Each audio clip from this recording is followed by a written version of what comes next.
اعوذ باللہ من الشیطان الرجیم، بسم اللہ الرحمن الرحیم۔ اے لوگو جو ایمان لائے ہو، مومنوں کو چھوڑ کر کافروں کو اپنا رفیق نہ بناؤ۔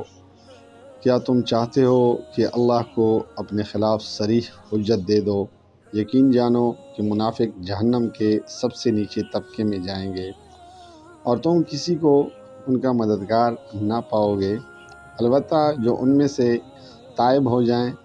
اور اپنے طرز عمل کی اصلاح کر لیں اور اللہ کا دامن تھام لیں اور اپنے دین کو اللہ کے لیے خالص کر دیں، ایسے لوگ مومنوں کے ساتھ ہیں اور اللہ مومنوں کو ضرور اجر عظیم عطا فرمائے گا۔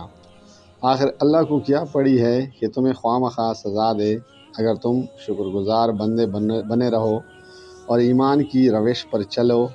اللہ بڑا قدردان ہے اور سب کے حال سے واقف ہے۔ اللہ اس کو پسند نہیں کرتا کہ آدمی بدگوئی پر زبان کھولے الا یہ کہ کسی پر ظلم کیا گیا ہو، اور اللہ سب کچھ سننے اور جاننے والا ہے۔ مظلوم ہونے کی صورت میں اگرچہ تم پر بدگوئی کا حق ہے، لیکن اگر تم ظاہر و باطن میں بھلائی ہی کیے جاؤ یا کم از کم برائی سے درگزر کرو تو اللہ کی صفت بھی یہی ہے کہ وہ بڑا معاف کرنے والا ہے، حالانکہ سزا دینے پر پوری قدرت رکھتا ہے۔ جو لوگ اللہ اور اس کے رسولوں سے کفر کرتے ہیں اور چاہتے ہیں کہ اللہ اور اس کے رسولوں کے درمیان تفریق کریں اور کہتے ہیں کہ ہم کسی کو مانیں گے اور کسی کو نہ مانیں گے اور کفر و ایمان کے بیچ میں ایک راہ نکالنے کا ارادہ رکھتے ہیں، وہ سب پکے کافر ہیں، اور ایسے کافروں کے لیے ہم نے وہ سزا مہیا کر رکھی ہے جو انہیں ذلیل و خوار کر دینے والی ہوگی۔ باخلاف اس کے جو لوگ اللہ اور اس کے تمام رسولوں کو مانیں اور ان کے درمیان تفریق نہ کریں، ان کو ہم ضرور ان کے اجر عطا کریں گے، اور اللہ بڑا درگزر فرمانے والا اور رحم کرنے والا ہے۔ یہ اہل کتاب اگر آج تم سے مطالبہ کر رہے ہیں کہ تم آسمان سے کوئی تحریر ان پر نازل کراؤ، تو اس سے بڑھ چڑھ کر مجرمانہ مطالبے یہ پہلے موسیٰ سے کر چکے ہیں۔ اس سے تو انہوں نے کہا تھا کہ ہمیں خدا کو اعلانیہ دکھا دو، اور اسی سرکشی کی وجہ سے یک ان پر بجلی ٹوٹ پڑی تھی۔ پھر انہوں نے بچڑے کو اپنا معبود بنا لیا، حالانکہ یہ کھلی نشانیاں دیکھ چکے تھے۔ اس پر بھی ہم نے ان سے درگزر کیا۔ ہم نے موسیٰ کو صریح فرمان عطا کیا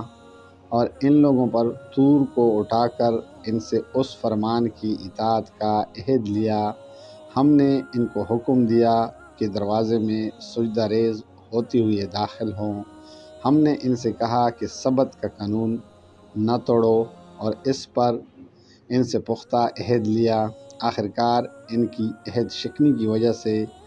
اور اس وجہ سے کہ انہوں نے اللہ کی آیات کو جھٹلایا اور متعدد پیغمبروں کو ناحق قتل کیا، اور یہاں تک کہا کہ ہمارے دل غلافوں میں محفوظ ہیں، حالانکہ در حقیقت ان کی باطل پرستی کی سبب سے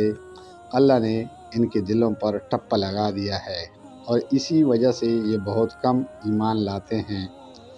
پھر اپنے کفر میں اتنے بڑے کہ مریم پر سخت بہتان لگایا اور خود کہا کہ ہم نے مسیح عیسیٰ ابن مریم رسول اللہ کو قتل کر دیا ہے، حالانکہ فی الواقعہ انہوں نے نہ اس کو قتل کیا نہ صلیب پر چڑھایا، بلکہ معاملہ ان کے لیے مشتبہ کر دیا گیا، اور جن لوگوں نے اس کے بارے میں اختلاف کیا ہے وہ بھی دراصل شک میں مبتلا ہیں۔ ان کے پاس اس معاملے میں کوئی علم نہیں ہے، محض گمان ہی کی پیروی ہے۔ انہوں نے مسیح کو یقین کے ساتھ قتل نہیں کیا، بلکہ اللہ نے اس کو اپنی طرف اٹھا لیا۔ اللہ زبردست طاقت رکھنے والا اور حکیم ہے۔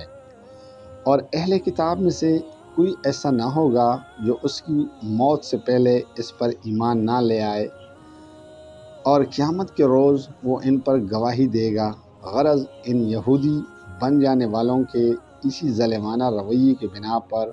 اور اس بنا پر کہ یہ بکثرت اللہ کے راستے سے روکتے ہیں اور سود لیتے ہیں جس سے انہیں منع کیا گیا تھا،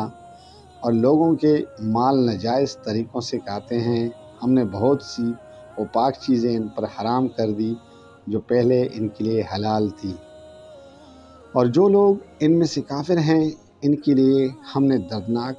عذاب تیار کر رکھا ہے، مگر ان میں جو لوگ پختہ علم رکھنے والے ہیں اور ایماندار ہیں وہ سب اس تعلیم پر ایمان لاتے ہیں جو تمہاری طرف نازل کی گئی ہے اور جو تم سے پہلے نازل کی گئی تھی، اس طرح کی ایمان لانے والے اور نماز و زکوٰۃ کی پابندی کرنے والے اور اللہ اور روز آخر پر سچا عقیدہ رکھنے والے لوگوں کو ہم ضرور اجر عظیم عطا کریں گے۔ جزاک اللہ، فی امان اللہ۔